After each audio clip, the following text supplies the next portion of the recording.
Morning, everybody. Good morning. Yeah, you're driving, right? Mm-hmm. Yeah, and you said you had a cup of I'm drinking cocoa. hot cocoa. I have Yeah. hot cocoa, I do, yeah. Do you mind if I ask? I don't know where this is coming from. Do you make your cocoa? It's a Keurig. I just put the little thing in the thing and press the Oh, button. Okay. So, No, anyway, maybe I just Sunday, went off on making cocoa.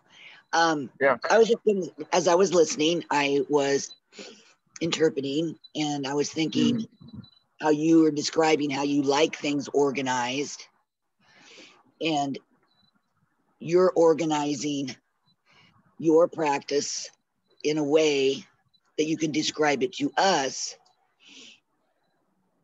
which is very detailed, lots of information, which is very helpful. Right. But then on the other side, for me, I was thinking as I was listening, but the TPAC practice is so simple. I mean, right. In the simplicity that we don't require all this information probably, because a lot of what you bring up, I mean, it fully describes it. You're doing it to describe it to us.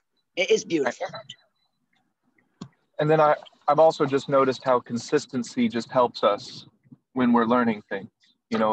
The way that we use words, I've just noticed if I say this word and nobody can associate to it, we don't communicate very well. So if I come in here and I talk about reality and illusion and leveling up and quantum dynamics and, that's all groovy. And I find interest in things like that, actually, to a certain extent, all things in balance, of course. But like Jerry's saying, this practice is essentially, if you just boiled it down to two things, it's the third pillar and it's the second ring of power. I mean, it's literally, that's it. Yes. I mean, yeah. But the class just creates, like, I'm only speaking for myself. Anybody else want to pipe in? The class for me is beautiful reminders. I love this engagement. This is a topic that's always I'm going to be here for. But as I'm doing the practice, and then you'll describe a part of the practice, I know I'm already doing that. I just don't describe it to myself. right. I'm just doing it. Sure. I mean, that does make sense to me. As we get into the feeling, we're not describing our feelings. We're feeling our way. We're feeling our way every day. That's true. And I mean, excuse me, this is a word that I've been looking at. So I agree rather than that's true. But I do agree with that statement, Jerry. So, I think that could be an excellent segue into the fourth topic of tea. It is really simple, but if it was just as simple as describing the third pillar and the second ring of power, I mean, we probably wouldn't be here right now because we would have just been like, oh, information noted and then embodied and done, So it just doesn't seem to be quite like that. We do, as human beings, we want, not as human beings, but in what we've created as a society and as a collective species, we do like explanations. So we do want something in terms of our knowledge, we do want the information aspect as well as the experience. Some people just want the information and they think that's enough, but that's a different topic, I suppose. But so yeah, probably is. Yeah, sorry, I didn't mean to interrupt. Yeah, probably. So Jerry, do you remember? And we covered this yesterday, and then I went back to the website and made sure that everything is labeled more clearly. But what are the 3 points that we've discussed so far in the tea practice? These are the vital cornerstones, the 4 cornerstones of this practice. We're about to get into the 4th today, and then that's enough philosophy. But indulge this philosophy for just a couple more hours. I'm not sure what you're asking me. Are you asking me with regard to what you were talking about yesterday? So I thought yesterday we were doing. Oh, we didn't get to the 4th one. That's we right. never got to the 4th. Yeah, we ended up talking about different things. So what are the 4 basic categories of tea? I've divided it down to 4 categories. They've always existed, but I've just trimmed it down. 4 categories. The first one is the nature of attention. Okay. The second one was tricks of attention. And then the third is the golden mean principle. And today, Sure. and we were going to do the fourth yesterday, but you didn't get to it. Right. So the T practice is divided into 4 main categories, and it's called basic alignment, counterbalance, warrior training, and then seers training. So those are the 4 main that was categories. wrong. Oh, that wasn't the answer. I see. You're good though. No, your answer was still good, because that's what's next is. And then so we have 4 topics that we've discussed so far this year. We'll have 52 topics total, 52 weeks in the year. If Shayna and I go on a vacation, we'll just do a recorded one or whatever, or, you know, do some kind of makeup, you know, study session. We'll figure that out. But so 13 different weeks to deliver T is a complete practice, and we haven't done that yet. So what we're doing here now is kind of new. And so what we begin with is what I call the 4 corners. I mean, these are the cornerstones of the T practice. It's absolutely essential that we understand these 4 elements so that we can move forward with this practice and we kind of have an idea of what we're doing. Does that make sense? And then those 4 cornerstones are the ones that I mentioned from my notes under basic alignment. Exactly. And they don't have to be in any particular order, I don't think. Maybe the nature of attention does make sense first, because what are we doing? You know, well, we're directing our attention. We need to talk about attention. And then specifically, we're doing tricks of attention. So let's talk about tricks of attention. And then one of the fundamental principles that we're basing this practice on is the golden mean principle. So that was one that I felt was very important to talk about right away to help establish the foundation of the T practice. Does that make sense? Yes. Hoping to get this clearly delivered. Yeah, so we're in basic alignment now, correct? Right, exactly. Okay. Yep. Okay. And what were the other 3? The one, I know you said, okay, then warrior training and CS training. Okay. Yep. So counterbalance is forgetting more than remembering, but we're doing it. You know, we're working our practice. And then warrior training is remembering more than forgetting. And so now things are really starting to cook. You know, we're noticing our attention, we're using our attention and embodying attention and directing attention almost all of the time. And so that's warrior training. And seers training is when we really start to embody it in terms of like a background or some sort of second attention, where like even as I talk to you and operate the motor vehicle, I am embodying a point of attention. And if you look at my hydroscopy board, what I'm doing right now is on there.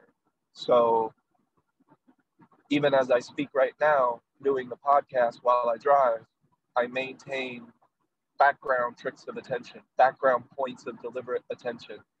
And they're specific and they're on purpose. It's not habit. It's not accidental. I am doing this because I want to, because I want my attention to be where I want it to be. Does that make sense?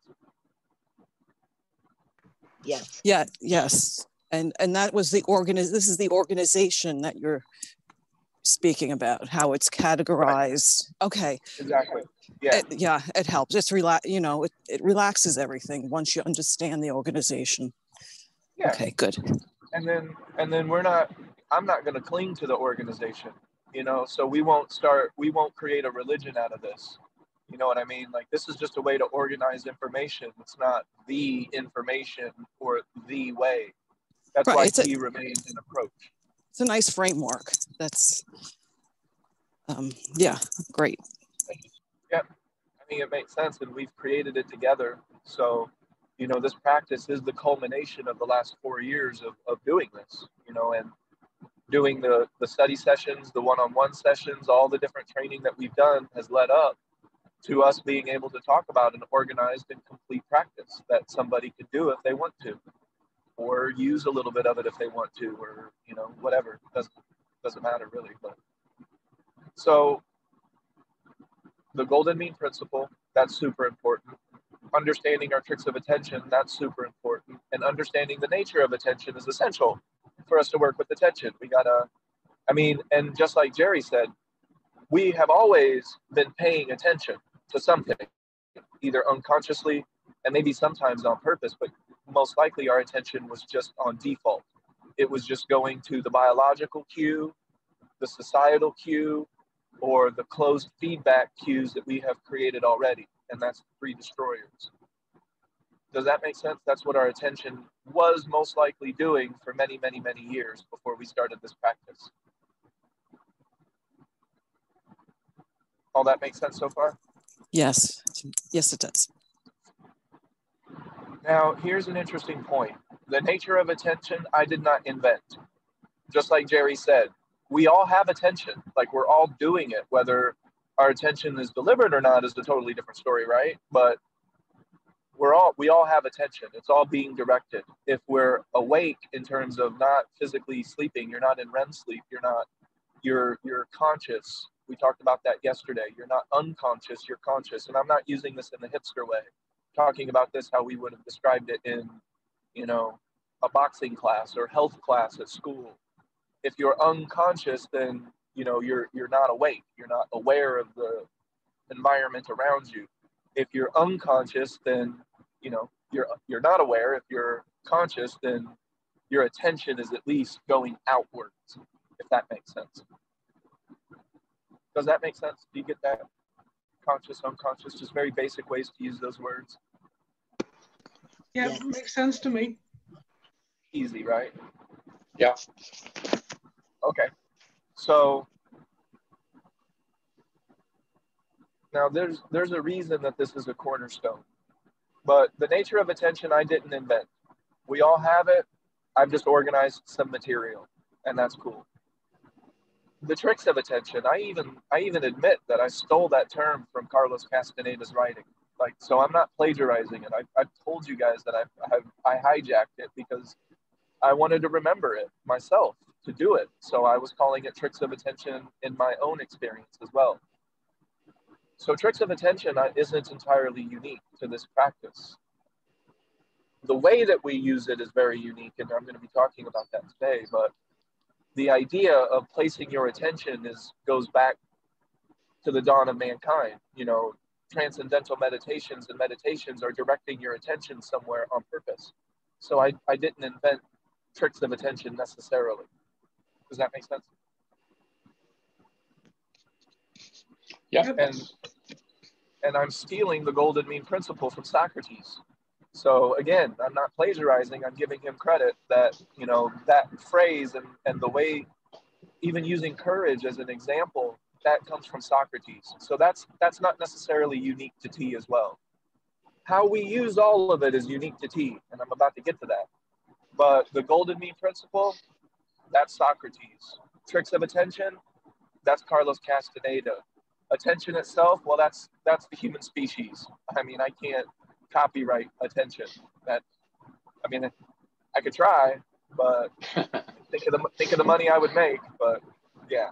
Does that make sense so far? It's not all that original. The way that I'm using it and organizing it, well, that's the original tea practice that we're doing here today. But those elements are as timeless as the human species. Does that make sense? Yep, does. Does that make sense, Jerry? Yes, I'm listening. Yeah, I'm listening and yeah, doing my deal. Yeah. All right, so here's the fourth topic, and this is how it relates. So essentially, when I was working at the movie theater, before my time at the movie theater, even at the restaurant for a little while, when I still had a lot of information coming in, I kept seeing a violation of a very important principle. All of these disciplines would talk about allowing. They would talk about non-resistance. They would talk about going with rather than against. But they weren't actually demonstrating it, or there were areas where I observed a violation of that principle. So for example, in Tai Chi, well, in Tai Chi, I'm essentially manipulating the Chi. I'm trying to direct it. I'm trying to do something with it. And I'm not saying that's good or bad. I'm just saying that's not the act of allowing. You're doing something. So if I want to lose weight and I join Jenny Craig, that's not just the act of allowing. That's Jenny Craig. You're doing the Jenny Craig program. And I'm not saying that's force or not force, and I'm not saying Jenny Craig is good or bad. I'm just saying that's not non-resistance. That's not necessarily the act of allowing. And then I would look at Taoism, and they're the ones I think who originated this statement, going with rather than against, being like water. And then and not all of them, of course. I'm kind of poking fun in a manner speaking, sort of. But and then they want immortality. So how is that not trying to control? Now we're trying to control this thing that we call transitioning to something new, or death. So now we're trying to control death, and I'm just like, oh God, okay, here we go. And then I look at these other disciplines, and I walk into a yoga studio, and they're talking non-resistance, or they're talking surrender and going with rather than against. They're using these terms, and then they tell me to manipulate my breath. And then I'm like, wait a second, I'm pushing my diaphragm in and out. How is that allowing anything? Like, what am I allowing? Or am I using force? So does that conundrum, does that make sense? This is the conundrum that I arrived at in like 2009, 2010. Everything looked like force, even though they were calling it non-resistance or the nature of allowing. If you look at the law of attraction, there's so much force involved with that, you know, focusing on this desire, a thing, and then, you know, doing all of these different steps and following this program and paying all of this money to manifest this, that, and the other thing. Well, where does the force begin and where does it end? I didn't see any satisfactory way of talking about any of that. Does that make sense? So those terms didn't mean a whole lot to me. I viewed them as bullshit. I couldn't relate to it in any way. So maybe it, you know, at that time, probably not. Yeah. It's clearly a contradiction. I mean, it's clearly a contradiction. It's a contradiction. But do you see that, Jerry or Ida? Does that make sense? And I'm not saying it is or isn't a contradiction. Yep. I don't, you know, you but took this is the what I words was right seeing. out of my mouth. I was just thinking contradiction as well. It was very confusing. Trying to follow a certain thing, and then you were hearing the opposite in the next sentence. Right. Okay. So let's do this thought experiment for a second. Ida, you have been without thought, at least for a moment in your life, right? You've been without thought. Yep. Anybody else? Have you ever been without thought? Yes. Okay. Yes. Have you ever, now, in your experience that you can remember, and I'm doing this on purpose, have you ever been without your attention? Now, I'm not saying deliberate or, you know, habitually default. I'm just saying, have you ever had an experience, a waking moment without your own attention? No. No. Well, I don't know how you would remember it if you didn't have your attention. Yeah, because there, you weren't waking. Where is memory? I mean, what is memory? It's we're remembering data, input, right, Gene? Right. It's something coming in, so we remember that.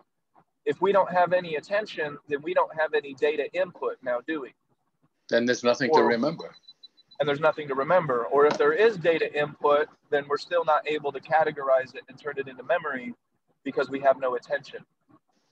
We're unconscious. We're unconscious at that point. Yes, or at least the consciousness is not recognizable. I do allow for the existence of a consciousness that I can't recognize. And that just keeps me open to the infinite without, you know, being closed-minded. But I don't know what that is because it's the unknowable. I can't recognize it with my current consciousness.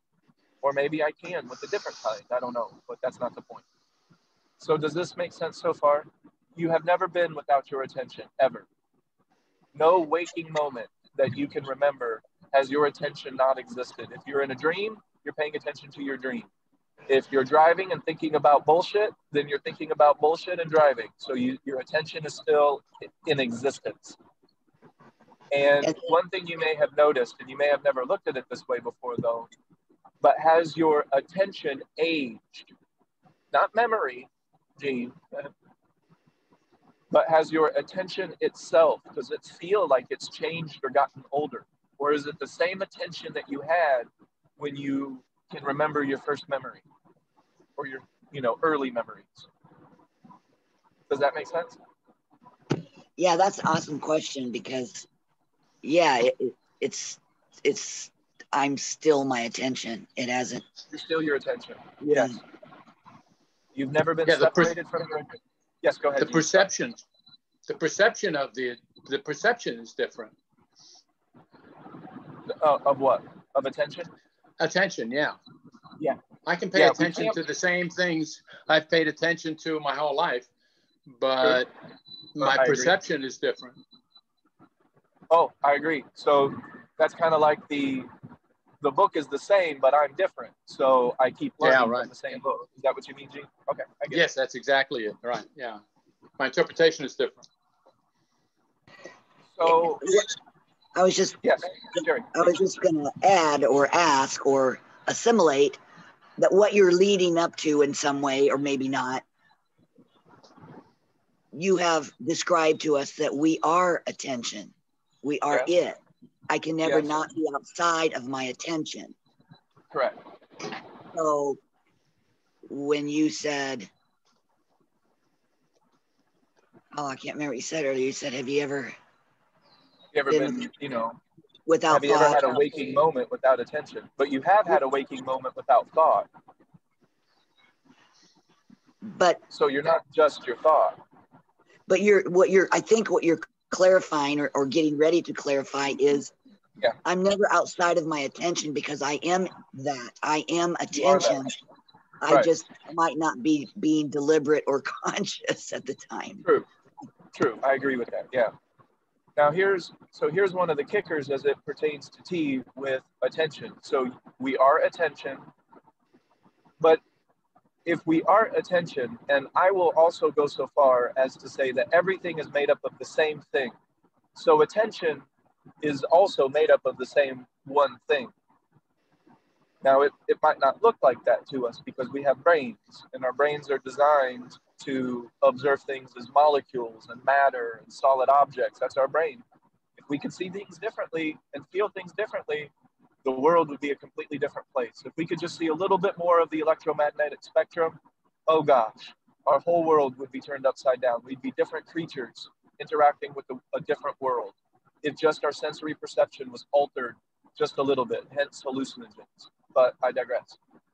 So you have never been separate from your attention. Therefore, there is no subject and no object with attention. There is a subject and object with thinking, but not attention, because you've never had a waking moment without it. You are it. It is a part of everything, and everything is a part of it. We can't step outside of it to observe it, just as Jerry mentioned. So in any way I look at this, to direct my attention is never an act of force or trying to control, just directing attention. Now, if you're directing attention to get Gene's attention, now we're interacting with Gene, and now some other things may be starting to occur. But to simply point the light of your attention at will is never, no matter the weather, an act of force. Even though sometimes it may feel difficult, but we call that the atrophy of awareness. We're just not used to doing it, so it feels sometimes like we have to work at it, or there's work involved. But there is no work, there is no subject, there is no object, there's no me manipulating attention. Attention is just being focused through the human mind, and I can just direct it wherever I want it to go. So I'm not just my thoughts, but I am my thoughts. That's why I hold that in balance. I am a body. I'm not just my body. That's why I can be the infinite and the finite simultaneously. I can embrace them both. And then I become this new third thing that is both of them, yet neither of them. So the thesis here is that this practice is fundamentally just going back to the third pillar, just going back to the second ring of power. We talk about it in a wide variety of ways. We talk about all of the virtues and, the things that feel difficult sometimes with the atrophy of awareness, and things that feel really good when we're finding our balance and we're finding alignment and we're not entertaining the old habitual patterns anymore. We get a lot of good feeling from that. And that's awesome. That'll actually be something that we can focus on down the road once we're creating that, we're really paying attention to that more and more and more. So the T practice is essentially just the third pillar and just the second ring of power, paying attention to the second ring of power. And it is never an act of force. So whenever you're doing your T practice, you are fundamentally engaging the act of non-resistance. And I use the word act because to deliberately point your attention is something that's occurring. It's output. It's happening now. It's coming out from the human skull and the human mind and the human attention. And in a manner of speaking, it's going out into the world. And we've been using that language since the dawn of time. Since the dawn of language, essentially, we said, pay attention, direct attention, give me your attention, may I have your attention. So we've always talked about attention in this directional way. And of course, we talked about that in the nature of attention. But it's important to point out that this practice is the only practice that I have ever come across that is dedicated and just embodies the principle of non-resistance, the act of allowing. Does that make sense? Can I answer questions about that? Well, I have a couple comments. Sure. It seems to me it's essential that you strip away from what I had been considering attention, any interpretation of what it is you put your attention on. If you put your attention somewhere and then interpret it, like you define it, you give it a name, right. You identify its shape, its color, its texture. Now it's not attention, or is it? Now it's not attention. Now I'm perceiving it and I'm interpreting it. That's more than attention. I've added thought to it, right? So we have to strip away the thought from the attention, and attention stands alone. Is that right? That's right. So in order for me to direct my attention, I'm looking out the window now and I see a tree. Well, I immediately identify it as a tree. I've got to strip away the identification and the fact that it's bent and it has a shape and there's snow on it and there's leaves on it. I see all those things and those words come into my head, but that's not attention. I need to separate my attention from my perception of what I see. Am I on the right track there? Well, you are, but you don't have to separate it per se. You know, there's no separation mechanism. It's just paying more attention. And those are the three pillars. So what you mentioned is a violation of the second pillar.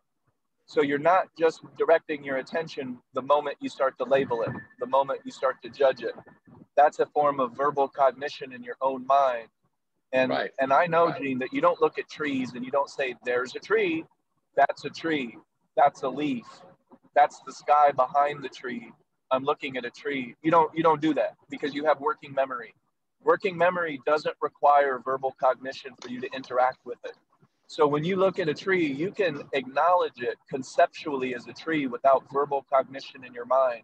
And that is a virtue of what we have come to call, I don't know about we, but psychologists have come to call working memory. Memory that you interact with on a daily basis that doesn't necessarily require conscious attention. That's why we can drive from point A to point B. We don't die, but we also don't remember anything about that drive because we were interacting with working memory and muscle memory, not necessarily conscious attention. Does that make sense, Gene? Yeah, I'll work on that. I mean, I'll do something. Well, the good news is you can't look at a tree without recognizing it as a tree. You can't. I see it as a tree. Yeah, I see the knots. I see the branches. Yeah. That's your working memory. That's all good. You're not going to be able to I don't recommend trying to unwork your working memory or your brain will hate that because then it will have to relearn what everything is all the time. But here's the kicker is that we're constantly adding to working memory the more that we're doing our sensory attention training. So now the tree isn't just a tree. It becomes so much more that we feel. And that's kind of the premise of seers training, if we wanted to skip a couple categories of conversation. So when you look at a tree, you may recognize it as a tree. And that recognition is the same recognition that a dog can do when it recognizes that a toy is a toy, or that this toy is not a toy, or that this is something the human is asking for. but it doesn't use words. It doesn't think it through. As much as we love to dialogue our animals, I can almost assure you that, and as much as our cartoons portray, I can almost assure you that our animals are not involved in verbal cognition in their own mind. They don't have that language capacity in their mind that we do. You know, that's the evolution of our consciousness that we're able to do that. And that's not the evolution of the dogs in this example. So the good news is, Gene, that you don't have to declare war on working memory, but the moment you start to think about the tree, then you are starting to go away from just pure attention, you know. And that's okay too, because maybe you're going to have a creative thought about the tree. Maybe you're going to have a really interesting thought about the tree. Maybe you're going to have a new way to communicate the nature of trees to people, and that occurs to you as words. I don't recommend declaring war on that. I think that would be an act of force and trying to control. And I don't know why we would need to do that, because those thoughts are probably going to feel good. So if you think about that shit all the time, you're going to be using energy, and eventually it won't feel good, because thinking about any one thing too much violates the golden mean principle. But we just need to go back to our other principle of the act of allowing, and that's the third pillar, just the third pillar. So, Gene, when you're sitting there and you're looking out the window, add some body attention. So look out the window and pay attention to your feet. Give them a wiggle.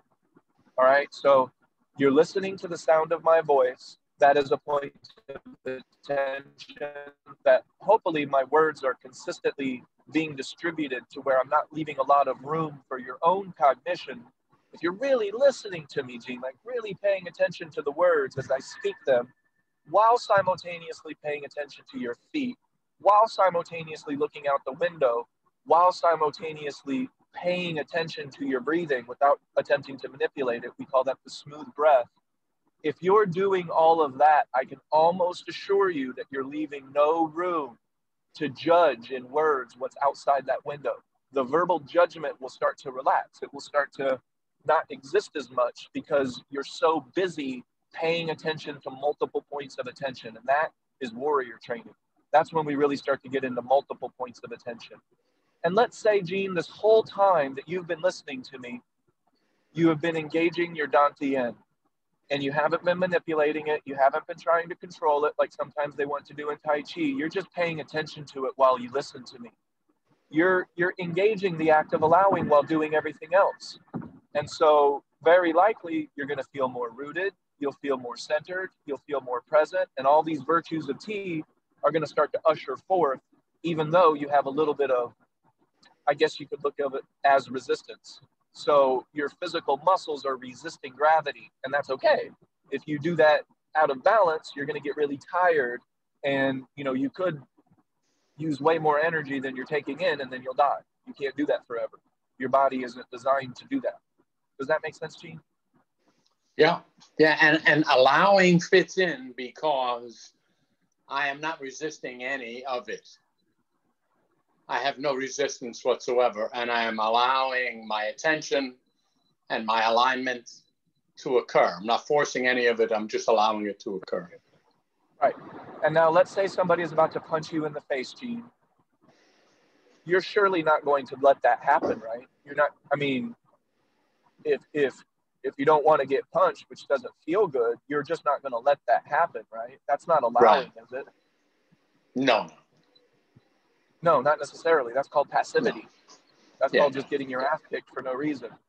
Yeah. Now, you also don't have to think about it, judge it, because then you might get angry. And then now your actions may be a derivative of anger and thought and, all of those emotions that you can build from thinking about it in an imbalanced way. Mm-hmm. However, if you just pay attention and your attention is crystal clear in terms of no extra stuff, it's just attention, your body may react with working memory, muscle memory, and you may redirect that punch without effort, without trying to control. And that's called Tai Chi. It's called effortless effort, actionless action, going with rather than against, responding to the world around you. Consider that your hydrostasy bubble. Not peace is about to punch you in the face. So the best thing to do is to stay within your hydrostasy bubble, but redirect that force away, That's Tai Chi principles. And it's still the act of allowing and not trying to control. And without resistance, you're not going to overplay it. You're not going to overplay it. Exactly. You won't overplay it. So after the punch, Gene isn't going to go for the throat necessarily, you know, because that can be an act of force. It could be unnecessary.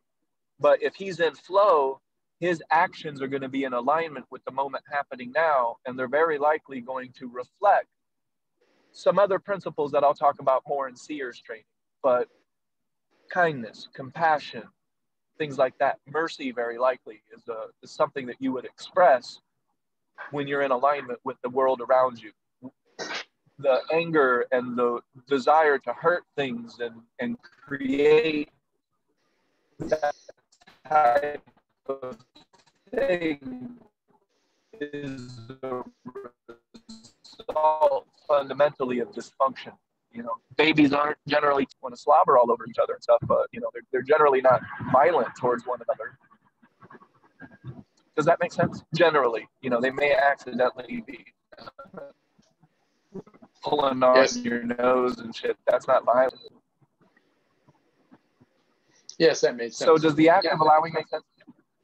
Can anybody repeat this back to me at all?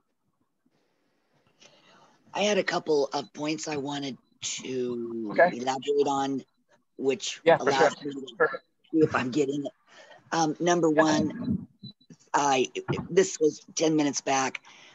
I finally, for me, because I've asked this a lot, I finally got, listening to you, what no subject, no object meant. And you associated it with thought.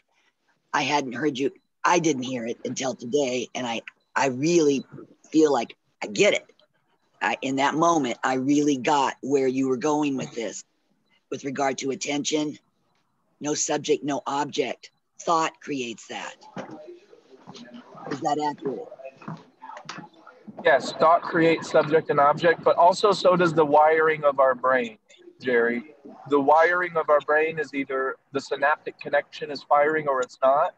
And so a lot of our brain structure and the way that we interact with the world is binary. And that's okay. We don't have to go against that either. And there's also aspects of our brain that is, you know, the feeling aspect of it, the seers training that is non-binary. Non-binary must be felt. Binary, well, that's where concepts, and we can talk about it. Yes, G. I'm sorry. I meant to have my mic off. Oh, okay. Does that make sense, Jerry? Does that answer that question? That the way you're looking at this is, I agree. Yes. Yes, and then I was going to make another comment listening as Gene was describing his perception of this or an example, and you mentioned that could be a violation of the second pillar, and I was just going to give a friendly reminder that as I'm listening to you, second pillar for me it's synonymous with the mindfulness. That's the second pillar, which is mindfulness. Third pillar, deliberate. So if it was a violation possibly of the second pillar, I'm sorry, there's noise in the background.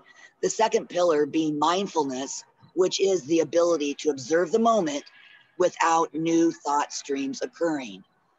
Right. So when you mentioned second pillar, that is becoming more solid for me. Those things are synonymous. Third pillar, synonymous with deliberate. Yes. Well, I don't know what everybody else is doing, but I am doing my deliberate best to have those associated immediately so that I can understand your words. Yeah. And then from there, I was just going to say, you said the third pillar being the act of allowing, and I hadn't thought about it that way, so I'm just going to listen now.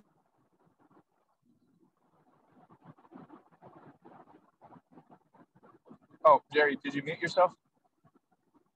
No, I just was saying that I had never heard you express the third pillar as being the act of allowing. I didn't associate it that way, so I was just going to listen. Yeah. Oh, no, it always has been, because the third pillar is just deliberate attention. And the reason it's the act of allowing is because I don't really care what you put attention on as long as it's not a habit. What could be force is telling you, Jerry, that you have to look at the color purple today. You have to. If you expect to be conscious, if you expect to level up, then you have to do what I tell you to do the way I tell you to do it.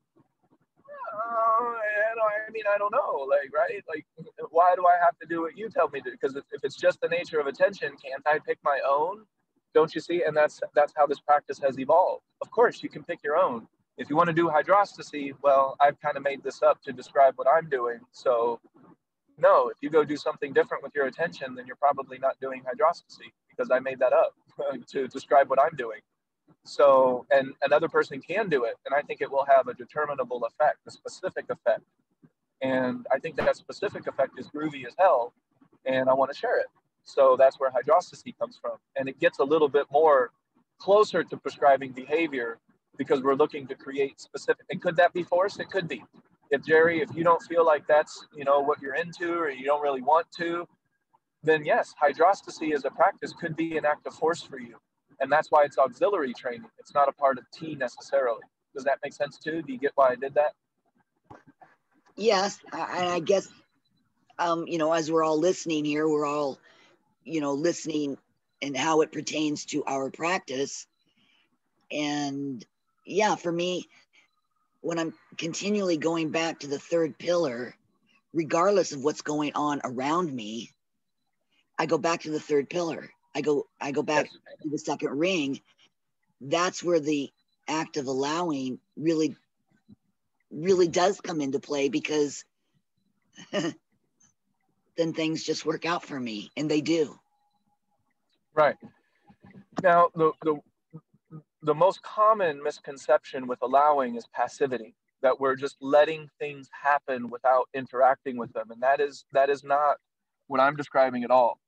Remember, when I talk about the hydrostasy bubble, there's activity inside of that bubble. Yin and yang is always moving. So there's always going to be something that I have to adapt to, something that I have to move with rather than against. And that requires attention, mindfulness, and the deliberate point of attention, or the third pillar. So, all of this really coincides and fits. And it makes for a beautiful practice, in my opinion. It does. Yeah, I see. I'm sorry. Go ahead. Well, I was just going to give an example. A customer comes in, they start yelling at me. Now, there's all kinds of things that I could do, and they may be force. And maybe that's okay. Maybe a little bit of force is what I choose to do. I'm not ever going to say that exercising force is what I would recommend. But, I mean, I'm not here to float anybody's boat. So if forcing the deep belly breath helps you to not punch somebody in the face, well, then do that. Don't throw the baby out with the bathwater. So it's not like we have to abandon all other things necessarily. But I believe, and I have observed, we need a really healthy dose of non-resistance, of going with rather than against. I'm not trying to go from one extreme to the other to where I'm always in the act of allowing. I honestly don't know if that's possible with the web that I've created. Theoretically possible, but I'm not trying to control. So I don't know. We'll see what happens. I'm not shooting for anything here, because shooting for something could be an act of force. Just pointing my attention because that's what I am, that's who I am, and I want to step into that power, well, that's not force. That's not trying to control, because I am my attention. Does that all make sense? And that's what this practice is. It's just going back to your attention. So the person walks in, they're screaming and yelling. I'm going to go back to my body. I'm going to go back to, here I am in this life, in this mind. Maybe a mantra will occur, and that's the voice of power telling me, this isn't about you. Just go back to your practice. This will pass. Just go back to your deliberate practice. Go back to the third pillar. So all of that is a result of the same one thing, and that is deliberately choosing to interact and engage with the moment happening now using just the light of my attention. And that's why this practice is based around the act of allowing. It is the only practice that I have ever seen, heard of, that truly expresses the art of allowing, the act of allowing, non-resistance, going with rather than against. Surrender, not as passivity, but as allowing the flow and the current. But you still have to tread water, you still have to swim. So, it's not as if you don't have to do anything necessarily. Does that make sense? Your muscles, they need a little bit of friction for you to walk. So that tension is necessary. And if you look at it in a certain way, that is a type of force. If you do that out of balance, well, you're going to get tired and could lead to muscle aches and, you know, certain types of repetitive motion injuries, and all kinds of things can occur from existing and perpetuating an imbalance. All this makes sense? The act of allowing, the fourth cornerstone of this practice. Everything Yes. is based around this. Yes, and it just completely pertains to our life in the island of the practical. You've had yours in the last week. Every one of us have had our own. And when we go back to the third pillar and the second ring, when we're in the midst of these island of the practical experiences, it goes to all the other fundamentals of this practice, which is, you know, overreacting, trying to figure it out. Well, how's this going to affect me? And your mind starts going, you start thinking about it. Well, I didn't deserve this. And you know what I mean? You start this whole thought process, which doesn't, that's not the act of allowing. Third pillar, second ring. Third pillar, second ring. It all works out. It does. And if you choose to use a little bit of tension, like maybe belly breathing, Jerry, I'm not going to judge you. I would recommend some non-resistance along with it. So if Gene, he wants to tighten up his tennis game. So he's going to start, you know, doing laps and running and doing planks, because he heard that doing planks improves his tennis game. Fine. I recommend doing that with non-resistance. Where's your mind? Did you put it there? So is he using force to become a better tennis player? I don't know. You know, I'm not going to sit here and judge what's force and what's not force. The only thing that I know that's not force is deliberately pointing your attention. And you can do that alongside everything else. Does that make sense? To degrees. We're using non-resistance. We're embodying it 2 degrees. I love that, Gene. 2 degrees. Gene has got some furniture. He said he got some furniture coming. He's stepped away, I think. Yeah, meeting our desires, being adaptable to our environment. Doesn't have to be force. No. Yeah. No. And whatever you're doing, if we're doing it with the element of non-resistance, it will take on a different quality. So let's say your car gets stuck and you need to force it out of the hole. You know, you need to force it out of the ditch. You're going to use tension probably with your muscles to push it. But if you're in a state of non-resistance, you might also have a good idea.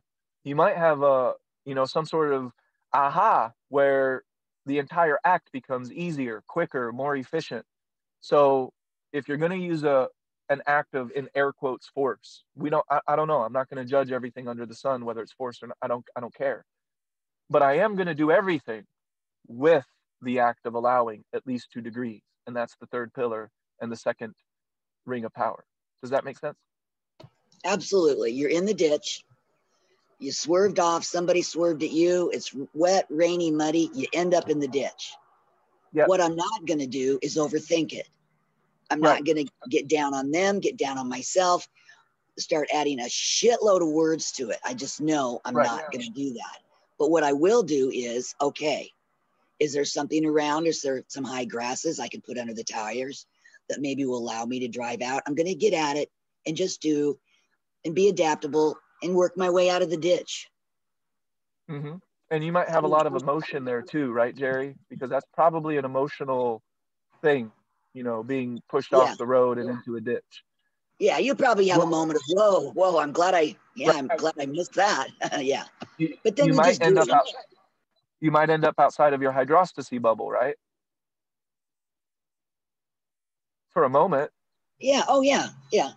That's fine. And then we just go back to the third pillar. We go back to the practice. We go back into our hydrostasy bubble, and we don't judge the emotion. We don't try to change the emotion. There's no need. It's already changing.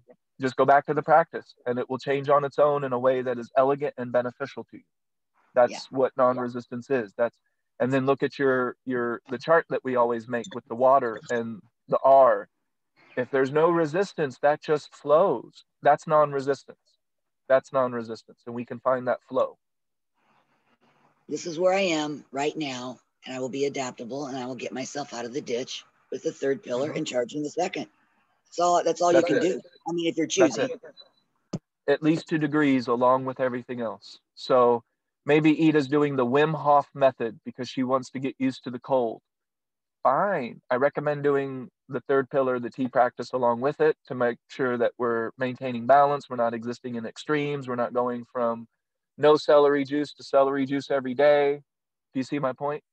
At least 2 degrees, we can engage the element of non-resistance. And if we do it all the time, we begin to embody non-resistance.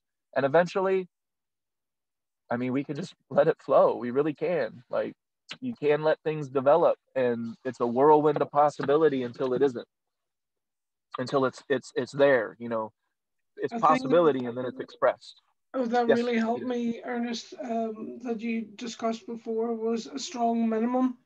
It helped take the strictness off me and the compulsion that I would have had to overdo everything, you know, with rigidness. You know, the strong minimum helped me do 5 minutes of something. And even you said there about the Wim Hof method. I have been practicing the breathing, but I'm not religious about any of it. There's much more softness about all my practices now compared to what they used to be years ago, when I used to really knock 7 bales of hell out of myself if I missed one day, or you know what I mean. So it's much smoother. It's much more allowing now. That makes sense to me. Yeah. All right. Well, I do have to get out of here, so we'll talk about this more, because this week we're talking about the act of allowing. So what's today? Wednesday. So tomorrow we have 6:15 podcast, and the schedule is on the website, so you can see what we're doing and when we're doing it. But I got to pee, so I got to get out of here. I love you guys. Thanks for hanging out. Bye-bye. Have a good day, everybody. All right. Bye. Have a Bye, good everyone. Day. Bye. Have a good day. If any questions occur, write them down and we can talk about them, okay? See you guys.